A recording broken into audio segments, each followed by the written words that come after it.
So hi guys, for today's video, another unboxing.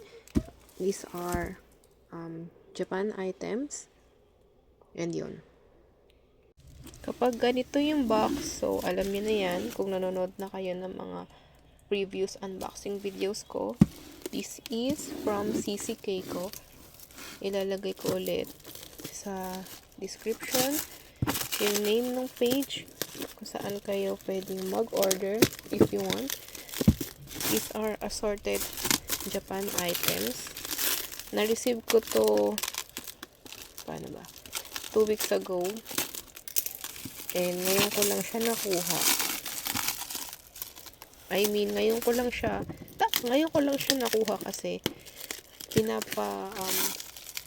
ship ko to dun sa house ng in-laws ko kasi mas malapit doon para mas mura yung shipping fee. Tatanggalin ko muna guys yung cling wrap, then I'll show you kung ano yung mga laman niya sa loob. And natanggal ko na yung yung bubble wrap tuloy. Yung cling wrap. Nakakahinayang siya sirain. Yung packaging niya kasi ang ganda ng pagkakaayos. Anyway, kailangan siya sirain kasi para makita natin kung ano yung nasa loob. Ito ata yung second time na naka-receive ako ng ganito kalaking box from CCK ko. Kasi usually pag nag-order ako, mga small box lang or medium size box lang. Tapos mga pouch lang. Pero ngayon, ito ata yung time na masyadong napadami. Yung pagmamain ko, masyado akong natuwa sa mga nakikita ko. Ito na siya, natanggal ko na yung tape, yung packaging. Ay, meron pa pala sa kabila.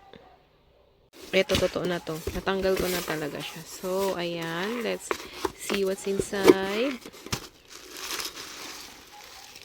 OMG, andito na nga pala si Super cute naman si Piano. So, let's start with the Flash Charm. So, this one is yung, ano bang series to? Kalimutan ko na guys, sorry. Hindi kasi ako hindi ko masyado natatandaan ko anong mga series. Basta kung ano itsura ng mga Flash Charm yun. So, we have Sweet Piano. We also have HK. Ang cute ng dress nila sa in actual guys. And we also have here. We also have Maroon Cream. So, tatlo yung binili ko for this series. So, ayan sila. We also have Scrunchy na Sina. Ayan. And si Sina, syempre, hindi mawawala si Sina. So, ayan. We also have Hanamaru Obake. Ang tagal ko naghanap ng ganitong itsura na Hanamaru Obake kasi kapag may nakikita ko, parang hindi siya ganito ka-fluffy. Pero yan.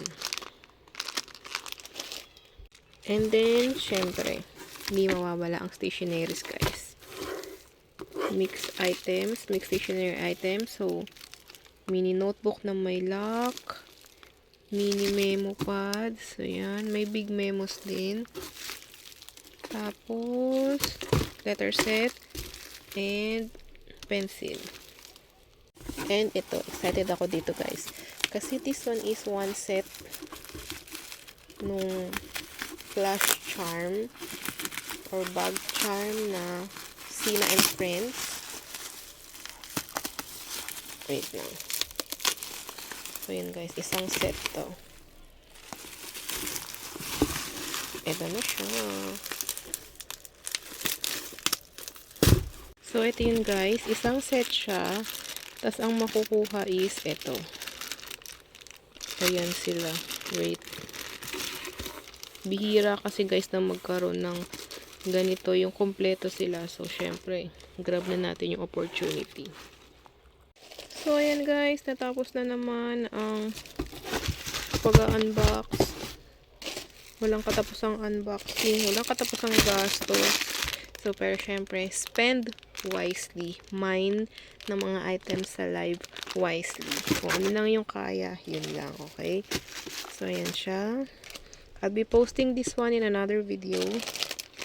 And yung mga stationaries, syempre, expect nyo yan. Nandyan yan sa mga shorts namin na video.